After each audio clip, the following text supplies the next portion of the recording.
World's best school psychologist. When I was 12, I came to the conclusion that everyone in the world, including my own family, was against me. I was never a problem child, but my parents sure treated me like one. For example, I used to need to be home by 5 p.m. every day. This clearly restricted my amount of playtime outdoors. I wasn't allowed to have friends over to play at the house, nor was I allowed to go over to anyone else's. I had to finish homework directly after I came home from school, no matter how long it took. My parents refused to buy me video games and forced me to read books, and then write a little book report on them to prove I actually read it.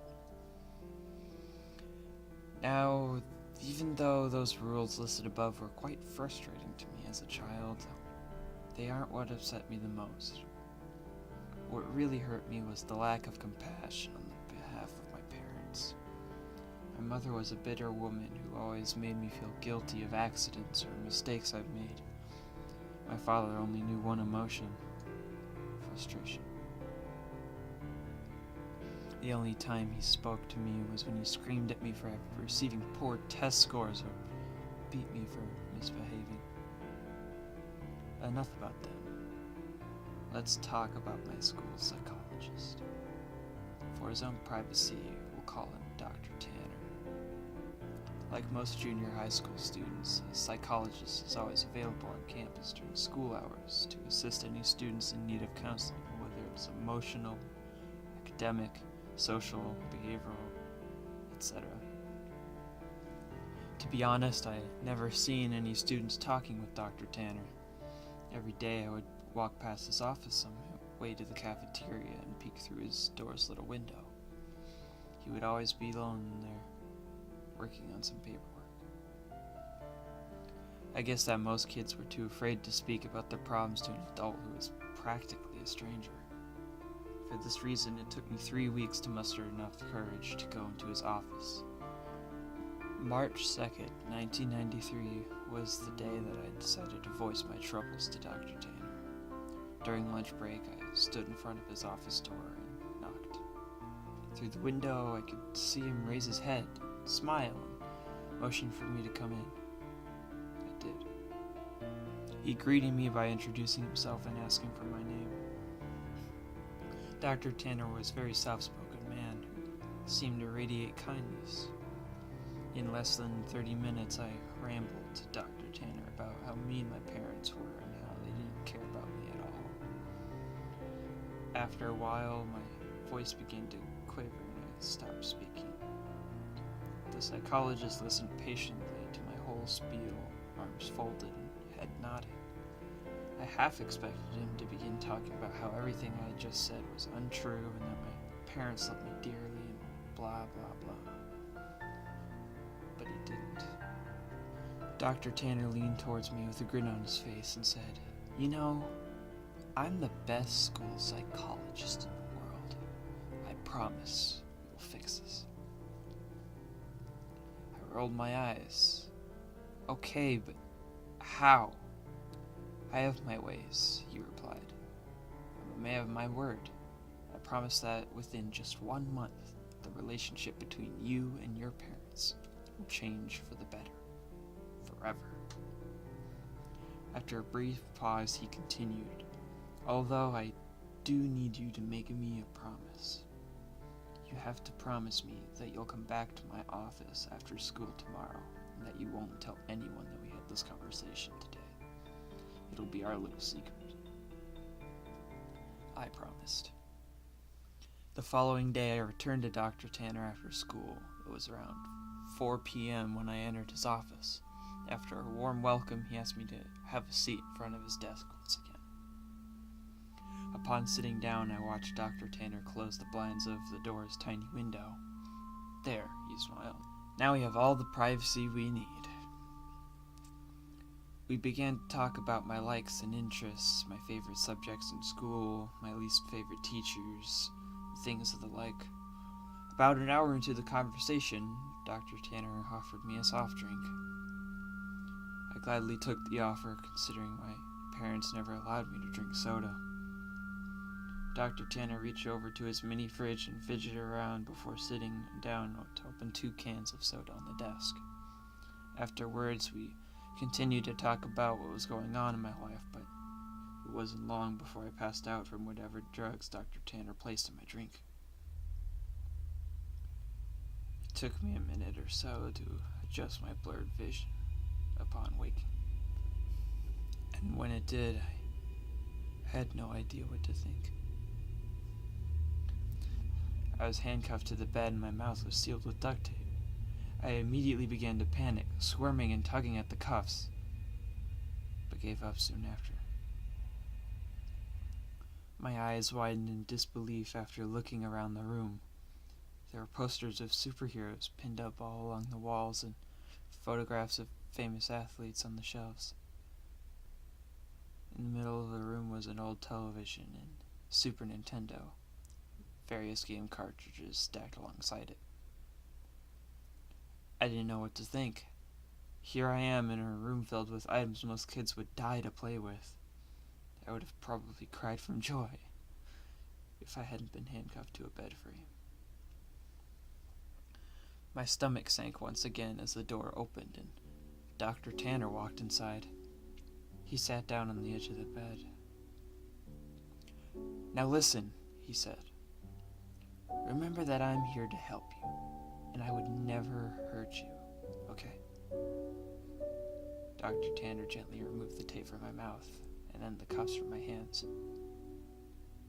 My first instinct was to begin crying, but something about Dr. Tanner made me feel safe. He smiled at me. "You're going to be staying here for a while," he continued. "And during this time, you're allowed to play with any toys in this room while I'm here at home. But when I leave the house, I'll need to cuff one of your hands back to the bed. You can still watch the television, but I want you to only watch the news channels when I'm away." I sat in silence, still trying to process the information he had given me. "So," Dr. Tanner yipped, slapping me on the knee, "you go ahead and knock yourself out. I'll be back when it's time for dinner." He got up from the bed, walked across the room, and clicked on the TV's power button before locking the door behind him. Several more minutes passed before I realized that Dr. Tanner wasn't joking. All that was left for me to do was to boot up the Nintendo and play Mario until nightfall. At about 7 p.m., Dr. Tanner returned to the room carrying 2 plates of mashed potatoes and chicken strips. I finally gathered up the courage to ask him how long I'd be staying in this room. "Well, about a month. Give or take a few weeks. I just have some work I need to do." The following morning, I awoke to Dr. Tanner's hand patting my head. "Hey bud, you don't have to wake up right now if you don't want, but I'm gonna need you to put this back on," he whispered, clamping the cold steel handcuff to my wrist. I gazed up at him. He was wearing a collared shirt and slacks, a coat draped over his shoulder, and a suitcase at his side. He looked just how he always did when I saw him around school. Before leaving, he placed the TV's remote next to me and told me to turn it on and watch the news. The first thing I saw upon turning it on was a breaking news segment. An important-looking police officer stood at a podium surrounded by people with microphones. I happened to begin viewing halfway through his speech. "A statewide Amber Alert has been issued as of this morning. We have several investigators working towards identifying potential abductors, but as of right now, there's not much evidence. Faculty members state that the boy had last been seen around 4 or 5 in the evening on..." I began to feel nauseous as a photograph of me appeared on the screen. It was my yearbook picture from last year. Captions for the photograph displayed my name and age and my school and my town. Above my picture were alternating FBI titles stating, "FBI begins search for child," and "Kidnapping suspect unknown," and "Potential runaway." The live footage continued two figures I soon recognized as my mom and dad stepped to the podium. Both appeared to have reddened eyes. Tears streamed down my mother's face as she took hold of the microphone. I had never seen so much emotion come from my mother before. She wept on live television, stuttering on sentences such as, "Please return my baby back to me. I'm so sorry. And please come home to us." When my father took the microphone, I nearly expected his attitude to be stone cold, but he too had tears in his eyes. He pleaded to the world to bring his son home safely and thus begged for my forgiveness. I know I haven't been the best father, but god damn it, do I wish I had been now. Please bring my boy back. I turned the power off shortly after. My emotions were mixed, for I had never once seen my father cry. I felt miserable that my parents were being put through so much, but at the same time I felt relief. I now know how much my mom and dad loved me. Nearly 4 weeks have passed, and Dr. Tanner has been treating me with utmost respect. He leaves me in the morning cuffed to the bed frame, but returns in the afternoon to eat lunch and have dinner with me, talk, and play games. I never would have guessed how good Dr. Tanner was at Monopoly and Scrabble. But one morning when Dr. Tanner woke me before heading off to work, I noticed a stern look on his face. I also realized that it was 3 hours earlier than when he usually wakes me. "You need to watch the news today.